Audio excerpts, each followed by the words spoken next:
아멘. 오늘이 벌써 12월 첫째 주가 되었습니다. 12월 첫째 주, 2016년이 벌써 훌쩍 지나가 버린 것 같습니다. 오늘은 이사야서 5장 1절로 7절을 통하여 하나님이 그린 인생, 하나님이 그리고 싶은 인생에 대해서 같이 말씀을 상고하려고 합니다. 스핑크스라고 하는 동물이 있습니다. 그가 그 다리를 지키고 있으면서 지나가는 사람들에게 수수께끼를 냅니다. 아침에는 다리가 넷이요, 낮에는 다리가 둘이고 저녁에는 셋인 것이 무엇이냐 물어서 그 다리를 맞추면 지나가게 하고 맞추지 못하면 죽이는 그런 문제를 여러분도 아마 어렸을 때 들어보았을 것 같습니다. 혹시 정답이 무엇인지 알고 계세요? 아이고, 잘하시네요. 그래요. 그 보니까 어렸을 때는 태어났을 때 네 개의 다리로, 무릎과 또 팔로 기어다니고, 서서 두 다리로 힘차게 걷지만 노년이 되었을 때는 지팡이를 의지하지 않고는 살지 못한다. 하루를 인생 전체로 표현했습니다. 그것을 우리는 비유라라고 그렇게 이야기해요. 그래서 단막극이 있습니다. 또 단편의 그런 이야기들은 전체를 요약해 주는 그런 모습으로 우리에게 보여주고 있죠. 하나님을 믿는 것을 우리는 여러 가지로 설명할 수 있어요. 그런데 하나님이 한 그림으로 보여주세요. 그것이 오늘 우리가 보고 있는 하나님이 그리는 인생이 무엇인지, 이사야 이 5장은 포도원의 비유라라고 그렇게 이야기합니다. 하나님이 우리 인생에게 기대하는 인생의 그림, 그것을 한 폭의 그림으로 포도원의 비유를 통하여서 우리에게 말씀하기 때문에 이것은 우리 인생에 대한 하나님의 계획이고 하나님의 기대고 하나님께서 그것을 바라보시는 그 결과를 오늘 우리에게 말씀해 주고 있습니다. 선지자들은 이와 같은 말씀을 오늘 이 이사야 선지자를 통하여서 유대 민족들에게 전하고 있는데, 하나님께서는 농부다라고 이야기하시고 이스라엘은 포도원이다라고 그렇게 이야기하세요. 그리고 유다는 포도나무라라고 그렇게 비유하는 것을 통하여 오늘 하나님이 내 인생에도 그리는 그림이 있습니다. 이스라엘을 그리는 그림이 아니라 오늘 저와 여러분을 향한 인생의 밑그림을 주님이 그리고 계시고 있는데, 그것에 대해서 여러분은 어떻게 인생을 그리고 있는지, 하나님 앞에 그림을 잘 그리는 것은 그대로 따라 그리면 못 그리는 사람도 그래도 볼만해요. 그런데 그것을 자기의 마음대로 그려서 하나님과 전혀 상관이 없이 그림을 그리게 되면 그것은 주님이 기대하는 스케치와 주님 기대하는 삶과는 다르게 되는 것이죠. 여기에는 연령층이 다양합니다. 이제 거의 완성의 그림을 보는 사람이 있고 이제 중간 정도에 있는 사람이 있어요. 오늘 하나님께서 저와 여러분에게 기대하는 인생의 그림을 잘 보면서 주님께 기쁨이 되는 그런 인생을 우리 모두 사시기를 예수님의 이름으로 축원합니다. 하나님께서 기대하는 바가 있습니다. 이사야는 노래를 불렀어요. 구약 성경의 3분의 1은 시로 되어 있습니다. 시는 대단하게 노래를 압축시키는 것이죠. 그리고 거기에 이미지를 담아서 우리에게 잘 그려주는 거죠. 이사야가 사랑하는 사람을 위해서 노래한다라고 하는 것이죠. 그 이사야가 사랑하는 사람 1절에 보시면 내가 나의 사랑하는 자를 위하여 노래하되, 내가 나의 사랑하는 자를 위하여 노래한다. 여기 나는 이사야를 이야기합니다.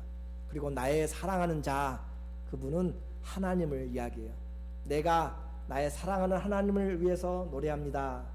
또 나의 사랑하는 자의 포도원을 노래하리라. 나의 사랑하는 자의 그 사랑하는 하나님의 관심을 내가 노래하겠습니다. 또 나의 사랑하는 자에게 포도원이 있습니다 라고 그렇게 이야기해요. 나의 사랑하는 자, 이 말이 왜 중요한가 지금 이사야가 노래하면서, 같이 이사야가 살고 있는 그 유대의 사람들, 그 사람들은 똑같은 하나님이었지만 그들은 하나님을 사랑하지 않았습니다. 하나님을 사랑하지 않는데 이사야는 그 하나님을 향하여서 나는 내가 사랑하는 하나님, 내가 최고로 사랑하는 하나님, 내가 가장 사랑하는 하나님이라고 3번씩 이야기를 하고 있습니다. 유다 사람들이 버린 하나님을 이사야는 그가 사랑한다고 3번씩이나 이야기하고 있는 것은 그에게 베풀어 주신 하나님의 은혜가 있기 때문에 그렇습니다. 여러분은 사랑하는 사람이 있습니까?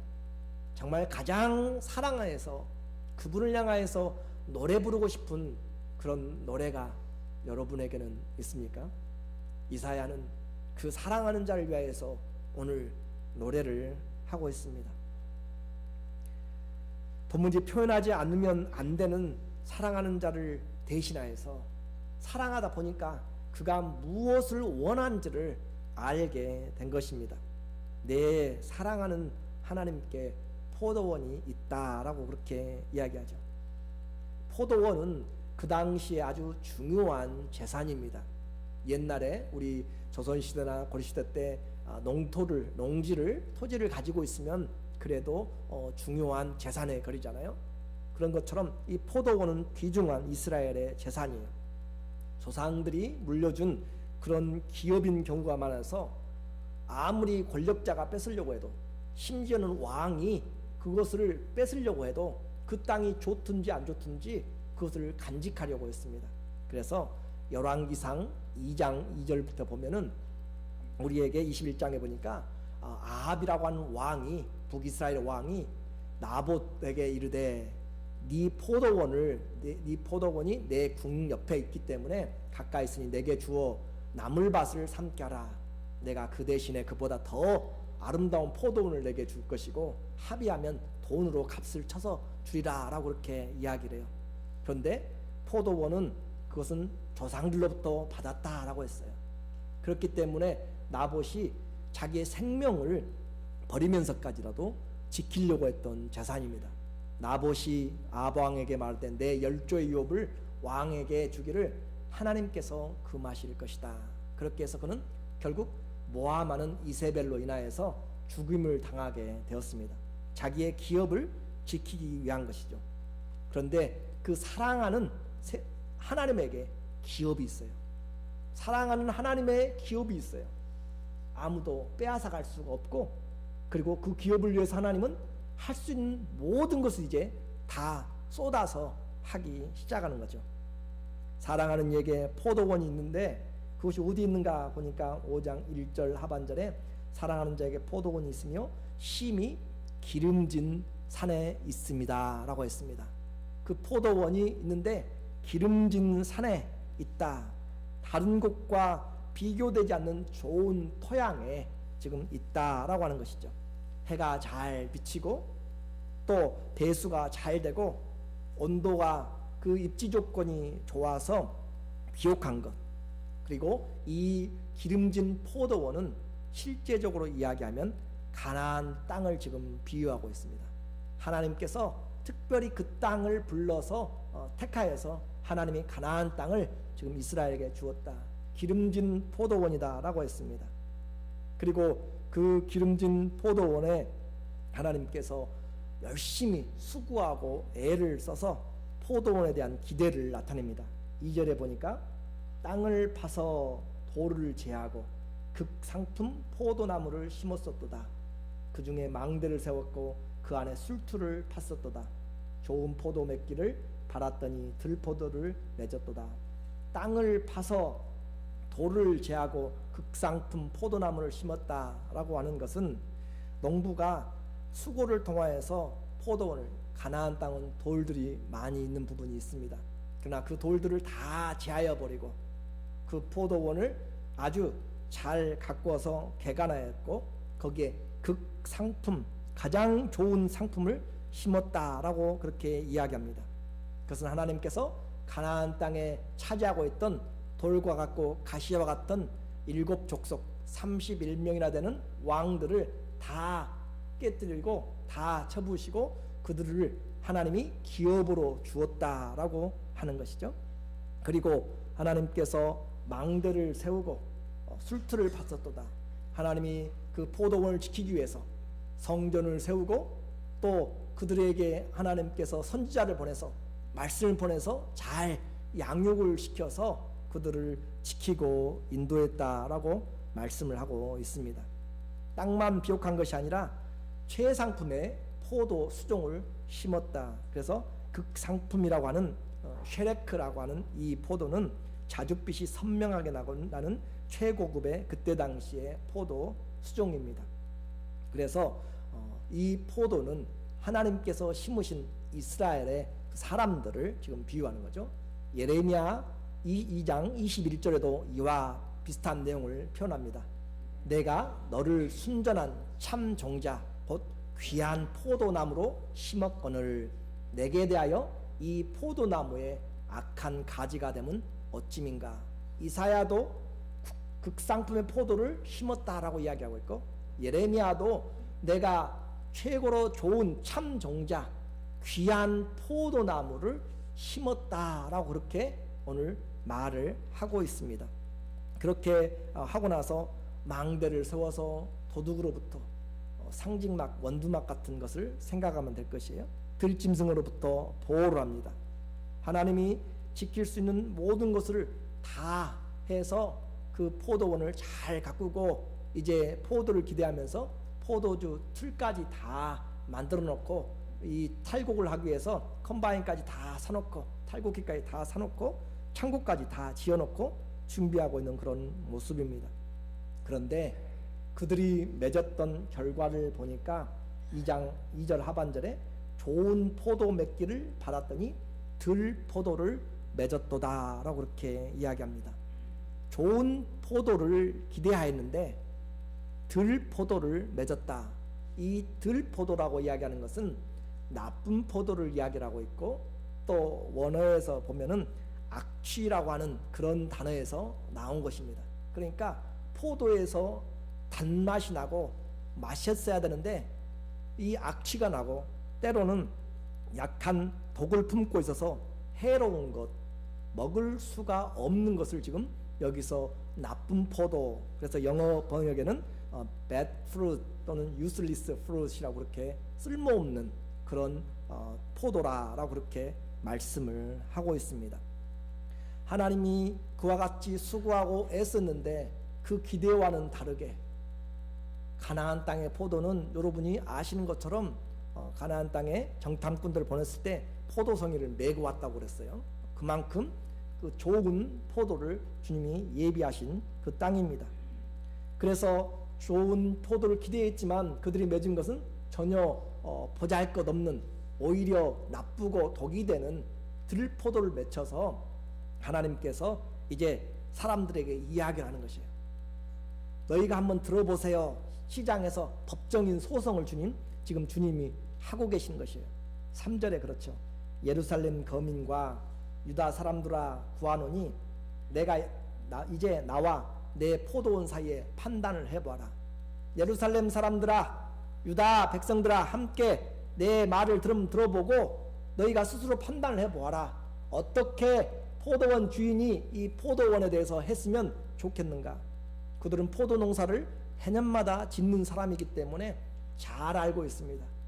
그런 경우에 어떻게 해야 될 것인가. 그래서 그 친숙한 포도 이야기를 들으면서 이 포도 농부는 한마디를 더 합니다. 4절에 내가 내 포도원을 위하여 행한 것 외에 무엇을 더할 것이 있었으랴. 내가 할 수 있는 것 모든 것을 다 쏟아서 했다.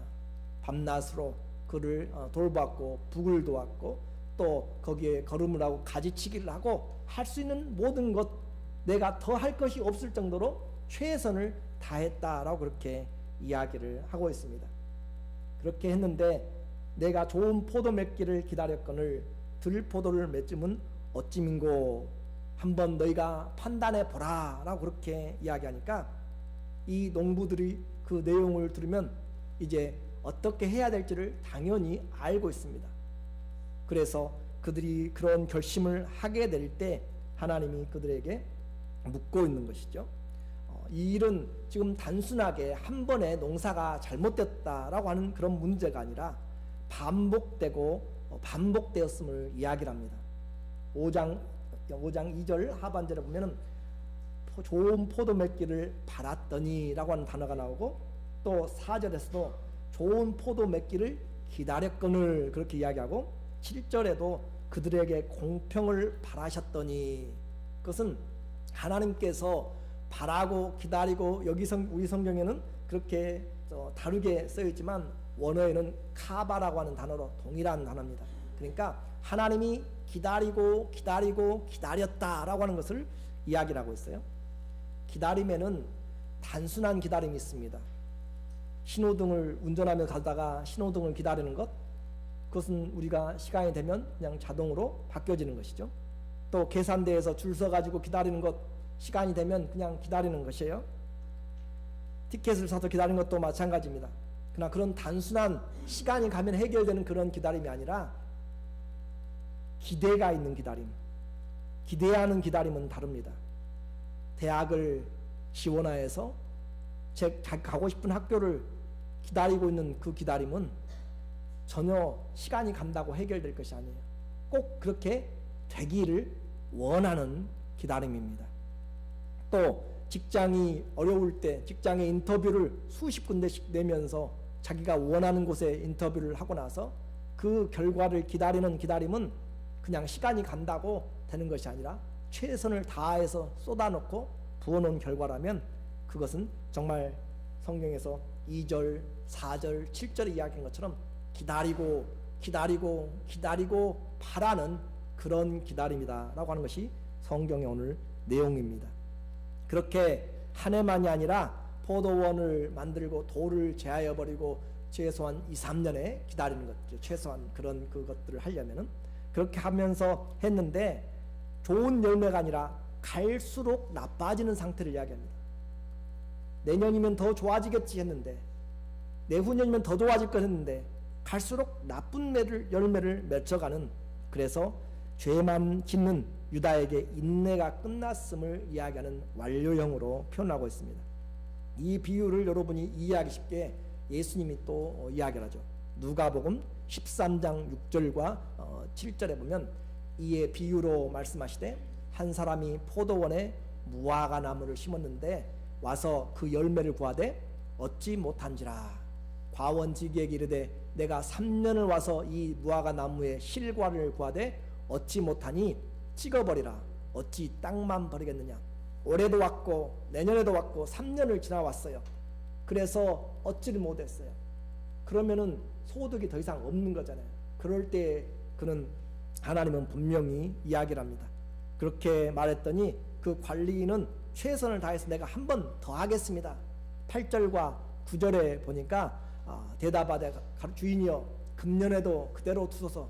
내가 두릅하고 거름을 주리니 이후에도 만일 실과가 열면 이언이와 그렇지 아니하면 찍어버리소서 하였더라. 여러분이 농사를 짓는다면 3년 지나 4년 지나 5년 지나가도 점점 나빠지는 열매만 맺고 있다면 그것을 아무도 그대로 두지 않을 것입니다.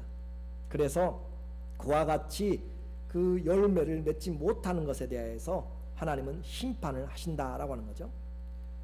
사람들이 자기가 원하는 기대를 가지고 기다리는 것도 중요하지만 이 기다리고 있는 사람이 누군가? 하나님이 지금 기다리고 있다라고 하는 것이에요.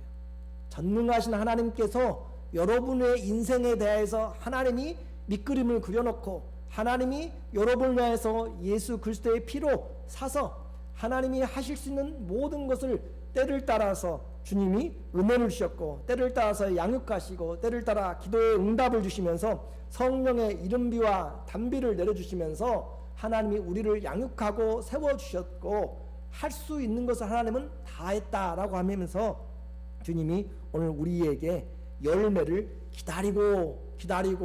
기다렸더니 그 우리 인생에서 내어놓은 열매가 무언가?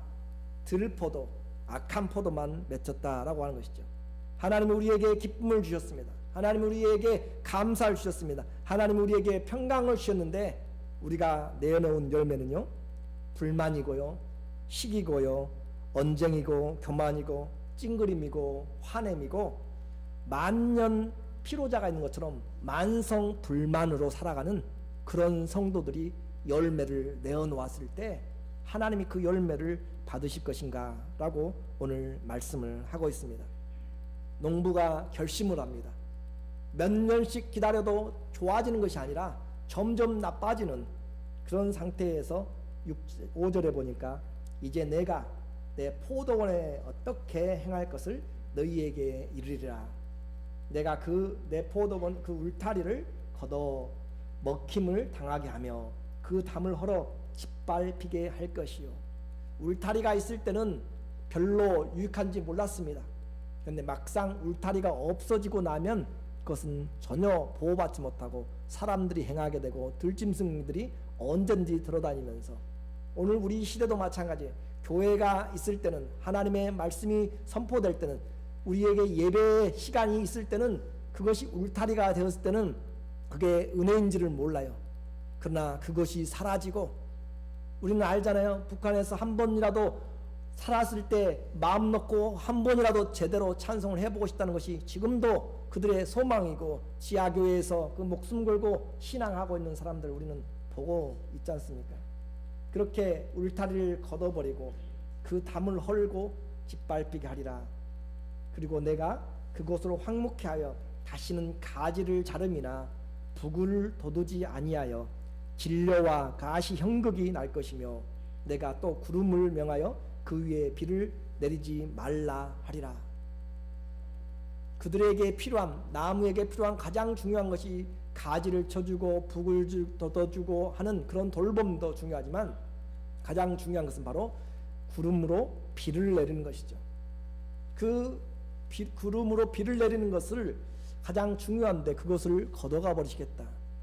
우리는 그것이 은혜인지 몰랐는데 하나님이 말씀을 걷어가 버리시고 하나님이 우리에게 말씀의 은혜를 주지 아니하는다라고 할 때 우리의 삶은 얼마나 공고하고 힘든지 모릅니다. 그것은 말씀을 들어보지 못한 사람들. 오늘 우리 이정순 권사님이 한 달이 넘도록 교회에 못 나오셨어요. 96이 되셔서 몸이 안 좋으시고 그러셨는데 오늘 오셨어요. 집에서 물론 예배 시간을 기억하실 것입니다. 또 혼자 기도하는 시간도 있고 누워서 생각도 하시고 찬송도 하실 것이에요. 그러나 함께 이렇게 예배드리고 싶은 마음은 그것과 비교할 수가 없는 것이죠.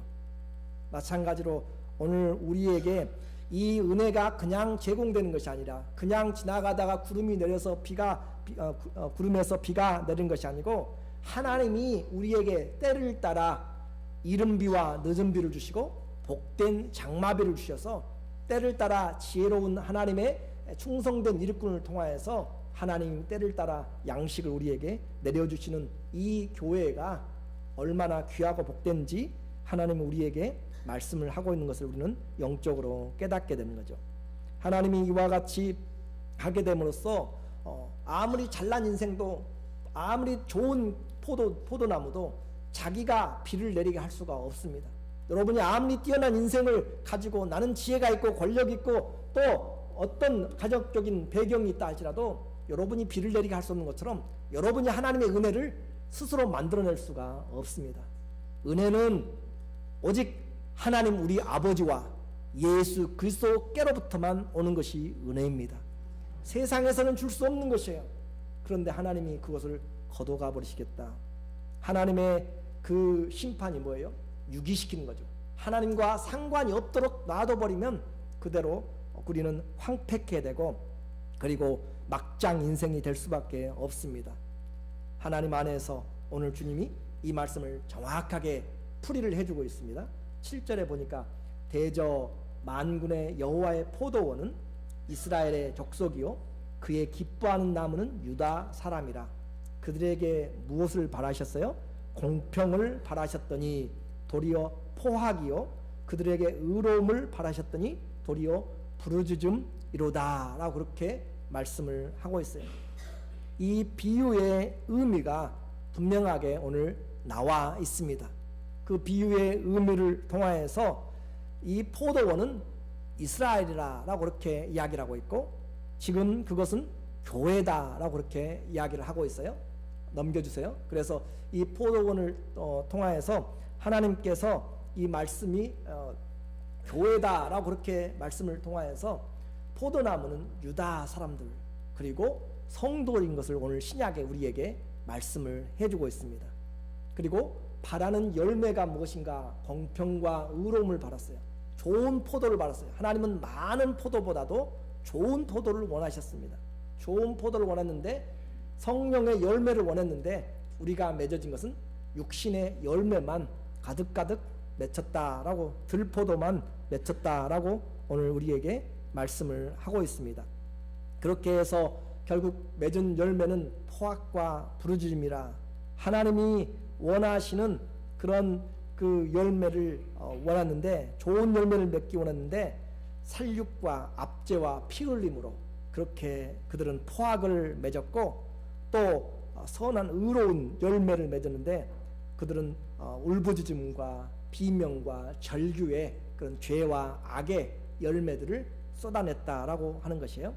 그래서 하나님께서 이미 이와 같은 열매를 맺는 자, 또 이와 같은 나무의 그런 열매 몇 년씩 지나가도 땅만 버리는 자들에 대해서 누가복음 3장 8절과 9절에 보니까 도끼가 이미 나무 뿌리에 놓였으니 좋은 열매 맺지 않은 나무마다 찢겨서 불에 던지우리라. 좋은 나무 맺지 않는 그 나무마다 찍어서 불에 던지우리라. 실제적으로 포도나무는 땔감 외에는 쓸 것이 없습니다. 여러분 아시잖아요? 땔감으로도 잘 사용할 수가 없는 그런 화력이 좋지 않은 것이죠. 그와 같이 포도나무에게 원하는 것은 한 가지입니다.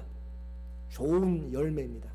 하나님이 우리 성도들에게 원하는 것은 여기서 출세하고 여러분을 가지고 어떤 세상의 기둥처럼 쓰려고, 그렇게 세상의 역사를 바꾸려고 또 돈을 가득 벌어가지고 뭘 하라고 하는 것이 아니라, 여러분에게 원하는 것은 하나님이 원하는 공평과 의로움을, 하나님의 열매를 바라시는 거죠. 하나님이 원하시는 열매를 바라는데 그것을 맺지 않은 것은 찍어버리리라 라고 그렇게 이야기하죠. 우리는 하나님의 밭입니다. 그리고 하나님께서 우리 인생의 밭에서 열매를 얻기 원하시는 것을 거듭거듭 이야기하죠. 히브리서 6장 7절과 8절 보시면, 땅이 그 위에 자주 내리는 비를 흡수하여 밭 가는 자의 쓰기에 합당한 채소를 내면 하나님께 복을 받고, 만일 가시와 엉겅퀴를 내면 버림을 당하고 저주함에 가까워 그 마지막은 불사름이 되리라. 우리는 이것을 보니까 그냥 땅이라고 생각하고 내 토지라고 생각할지 몰라요. 한 해 농사 지은 것을 생각할지 모르지만, 하나님은 고린도전서 3장 9절을 통하여서 너희는 하나님의 밭이요 너희는 하나님의 전이다, 성전이다 라고 그렇게 이야기해요. 하나님의 농사의 터가 어디예요? 우리입니다. 인생입니다. 여러분의 인생에 지금 하나님이 농사를 하고 있어요. 하나님이 농사를 하고 있는데 여러분이 그 열매를 맺으면, 합당한 열매를 맺으면 하나님께 복을 받고, 합당한 열매를 내놓지 못하면 가시와 엉겅퀴 같은 삶, 다른 사람들로 인하여서 내가 시험을 만들고 또 다른 사람들을 넘어지게 하고 또 덕이 되지 못하는 삶을 살아가게 될 때는 결국 불사름이 된다라고 그렇게 말씀을 하고 있습니다. 오늘 중요한 것은 이스라엘 이 유대 사람들이 열매에 관심이 있느냐 하는 것이죠. 포도나무가 열매에 관심이 있느냐. 여러분의 인생에서 기도는 많이 하세요. 우리는 기도를 정말 많이 필요할 때 합니다. 그런데 그 기도가 무엇을 위한 기도인가, 어떤 열매를 맺기 위한 기도인가 하는 것이에요. 멋을 잘 내기 위해서, 정말 다른 사람보다 키가 훌쩍 크고 정말 핸섬하고 모든 것을 갖춘 성형수술을 하기 위한 그런 사람들을 원하는 그런 스펙을 갖추기 위한 그런 모습으로 기도를 하고 있는지, 다른 가정보다, 다른 집의 자녀들보다 우리 자녀들이 좀 뛰어나야 되고 그런 부분에서는 기도를 할지 모르지만, 주님이 원하는 기도, 하나님이 맺기 원하는 하나님의 성품의 열매에 대해서는 얼마나 기도를 하고 있는지 오늘 우리에게 동일하게 물어보고 있는 것입니다. 이와 같은 현상이 왜 일어났는가, 왜 지금 관심의 문제라고 이야기하는가 하면, 하나님의 그림과 그들이 그리는 그림이 달랐기 때문에 그래요. 여러분 성경을 한번 보세요. 이 이사야서 5장 12절에 보면 하나님의 일에 관심을 갖지 않았어요. 5장 12절을 보세요. 여러분의 성경 보세요. 앞에 보다가 없어지면 그냥 뻥 뜨는 것이에요. 그래서 12절에 보니까 그들이 연회에는 수금과 비파와 소고와 피리와 포도주를 갖추었어도 여호와의 행하심을 관심치 아니하며 그의 손으로 하신 일을 생각지 아니하였도다. 자기들을 위하여서는 연회를 만들고 각종 음악을 만들고 악기를 부르고 할 수 있는 모든 재능을 다 쏟아가지고 이벤트를 만들어서 즐기고 하는데 하나님에 대하여서는 여호와의 행하심에는 관심이 없었어요.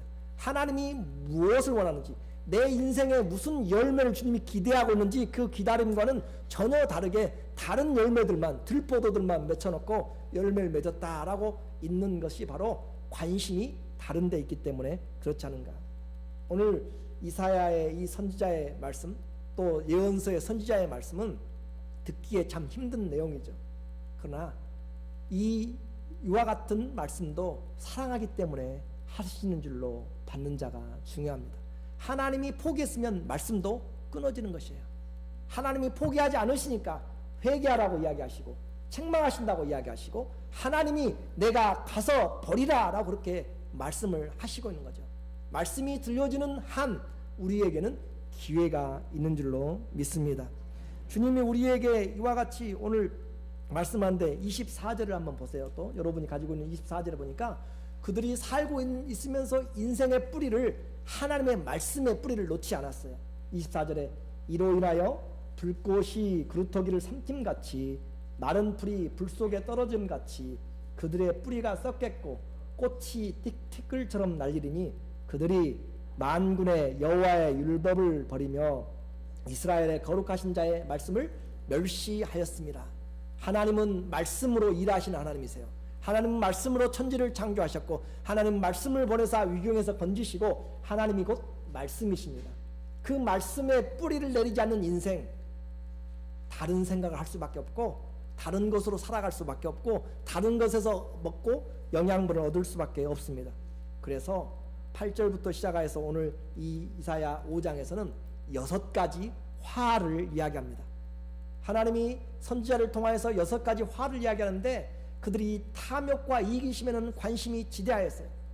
집 짓는 것에 얼마나 관심이 있는지 8절 보시면 가옥에 가옥을 연하였고 전토에 전토를 연하며 빈틈없이 하고 이 땅 가운데 홀로 거하려 하는 그들은 복이 있을진저. 집을 사고 또 집을 사요.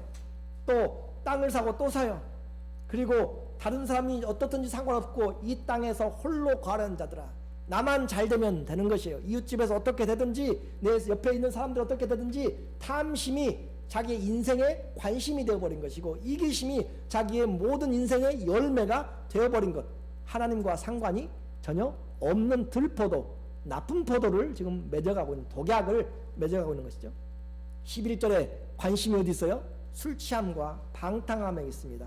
11절에 보니까 아침에 일찍 일어나 독주를 따라가며 밤이 깊도록 머물러 포도주에 취하는 그들은 화 있을진저. 아침 저녁을 따라가면서 자기의 관심이 어디 있어요? 취미생활에 있어요. 자기의 관심이 여기에 지금 스트레스 해소에 자기의 쾌락을 찾는데 있는 자들은 화가 있다라고 그렇게 말씀합니다. 6번에 거쳐서 주님이 이야기합니다. 18절에는 거짓과 타성에 젖어서 하나님의 심판도 조롱해요. 아유, 그날 지옥 가는 사람도 많은데 같이 가지. 그렇게 생각하면서 아주 거기에 만원일 거야 라고 생각하면서 하나님의 말씀을 멸시하고 조롱하는 자들. 그래서 20절에 보면 악을 선하다 하고 선을 악하다고 흑암으로 광명을 삼으며 광명으로 흑암을 삼으며 쓴 것으로 단 것을 삼으며 단 것으로 쓴 것을 삼는 자들은 화 있을진저. 이 땅에는 남자와 여자가 결혼한 것도 문제가 되지 않고 남자와 남자도 여자와 여자도 문제가 되지 않습니다. 그리고 그것을 오히려 소수자를 보호하자고 하면서 그 모든 권리들을 나타내면서 그렇게 하지 않으면은 안 된다라고 그렇게 유엔을 통해서 이제는 압박을 하고 있는 상태까지 되어버린 시대에 우리는 살아가고 있는 것이죠. 선과 악을 분별하지 못하고 있습니다. 그리고 교만해져서 모두가 다, 죄송하지만 저부터 시작해서 우리 성도들은 모두 다 교만이라는 것은 죽음에 갈 때까지 다 남아 있습니다. 21절 보세요. 스스로 지혜롭다 하며 스스로 명철하다 하는 그들은 화 있을진저. 문제가 되어서 들어보면 다 자기가 옳아요. 상대방 이야기하면 상대방이 다 맞습니다. 그런데 그것은 다 왜 그래요? 자기 중심으로 생각하기 때문에 그렇습니다. 쾌락과 뇌물의 개인적인 타락으로 이와 같이 6번씩 선지자가 화에 있을진저 설명을 하고 말씀을 전하여도 이스라엘은 돌아오지 않았습니다. 아쉽게도 나무가 그 도끼에 찢겨져서 도끼의 나무가 아니고 나무에 도끼가 찍어져서 심판을 당하고야 말았던 것을 하나님이 아수르를 준비하였습니다. 26절에 보면 아수르를 불러서 젊은 사자 같은 아수르를 불러서 그들을 쓸어버린다라고 그렇게 심판을 하고 있습니다. 그 심판은 처절한 심판이 되었습니다. 죽음이 산처럼 쌓이게 됩니다. 소망이 보이지 않는 것이죠. 마지막 30절에 이야기하죠. 그날에 그들이 바다 물결같이 백성을 향하여 부르짖으리니 사람이 그 땅을 바라보면 흑암과 고난이 있고 빛은 구름에 가리워서 어두우리라. 하나님이 이와 같이 말씀을 했습니다. 결론적으로 오늘 말씀을 드리겠습니다. 하나님의 관심은 좋은 열매입니다. 우리의 관심은 어디에 있습니까? 이스라엘을 택하여서 가나안 땅을 주시고 율법을 주시고 선지자를 보내시고 제사장들을 통해서 죄를 제거하시고 하나님께서 그 성전에서 하나님과 교제하도록 날마다 풍성한 은혜로 공의로 이웃을 겸손히 사랑하고 섬기라고 그렇게 이야기를 했는데 성도들의 관심이 거기에 없다는 것이죠. 하나님이 찾으시는 것은 여러분이 얼마나 많은 공부를 해서 박사학위를 받았는지, 여러분이 얼마나 헤라클레스처럼 아니면은 멋진 그런 육체미의 그런 아름다운 사람인지, 하나님은 얼마나 여러분이 돈을 많이 가진 사람인지 거기에 관심이 없습니다. 하나님이 자랑하고 싶어하고 기대하는 것은 빌립보서 1장 11절 시작. 예수 그리스도로 말미암아 의의 열매가 가득하여 하나님의 영광과 찬송이 되게 하시기를 구하노라. 여러분의 인생에서 의의 열매를 주님이 지금 기대하고 있다. 의로움, 하나님과의 관계가 화평하고 다른 사람들과의 관계가 원만하여서 화평케 하는 자는 하나님의 자녀라 일컬음을 받게 되는 거죠. 또 하나님이 원하는 것은 빛의 열매를 바라봅니다. 에베소서 5장 9절에 빛의 열매는 모든 착함과 의로움과 진실함에 있느니라. 여러분의 삶에 모든 착함으로 또 모든 의로움으로 진실함의 모습들이 내 안에서 싹이 나고 있고 자라고 있다면 그것은 하나님이 기대하고 할 것입니다. 또 하나님이 원하는 것은 선한 열매입니다. 야고보서 3장 17절에 보니까 오직 위로부터 난 지혜는 성결하고 다음에 화평하고 관용하고 양순하며 긍휼과 선한 열매가 가득하고 편벽과 거짓이 없으며 하나님은 의의 열매, 빛의 열매, 선한 열매를 여러분에게 지금 구하고 있습니다. 여러분의 인생에서 얼마나 선한 열매, 내게 와서 선한 열매를 따갈 수 있는 그런 열매들이 얼마나 맺혀 있는지 찾아갔더니 선한 열매, 의의 열매, 그런 아름다운 열매보다는 그에게서 나오는 것이 악취와 또 더러움이라면은 우리는 더 이상 쓸 그런 하나님이 기대하는 열매가 되지 못합니다. 하나님이 기대하는 열매는 성령의 열매입니다. 그래서 화평케 한 자는 화평을 시며 의의 열매를 거두고 갈라디아서 5장 22절 23절에 오직 성령의 열매는 사랑과 희락과 화평, 읽을 필요가 없어요. 왜냐하면 여러분이 너무 많이 들었기 때문에. 중요한 것은 저와 여러분의 인생에서 그 열매가 있는가라고 하는 것이죠. 열매가 없으면 그 나무는 찍혀진다라고. 악취나는 열매는 더 이상 쓴맛 나고 또 독이 있는 이 열매는 하나님이 더 이상 받지 않으십니다. 좋은 성도인지 나쁜 성도인지 열매로 구분합니다. 마태복음 7장 20절에 이러므로 그의 열매들로 그것을 알리라. 열매들로, 여러분이 맺은 삶의 열매들로. 사람들은 속일 수 있어요. 저 사람 참 선해요. 저 사람 참 좋은 분이에요.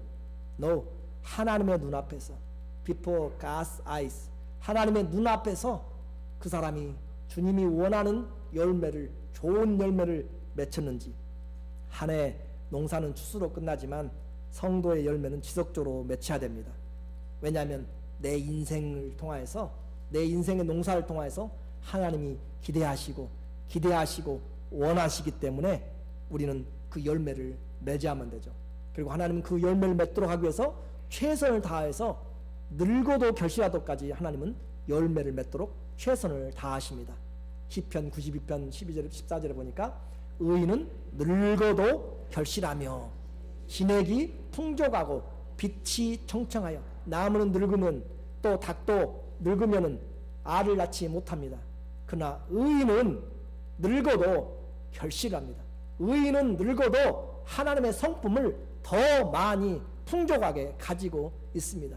그리고 진액이 말라가는 것이 아니라 진액이 풍성하고 풍족하고 빛이 청청하여서 바라만 보아도 은혜가 되는 사람, 바라만 보아도 은혜가 되는 사람의 열매가, 향기가 주님이 기대하는 것이어서 주님 그 일을 위해서 늙도록 호흡이 다할 때까지 하나님은 우리를 향한 하나님의 사랑과 보호와 공고하심을 끊이지 않고 주신다라고, 내가 할 수 있는 것을 다 하겠다라고 약속하십니다.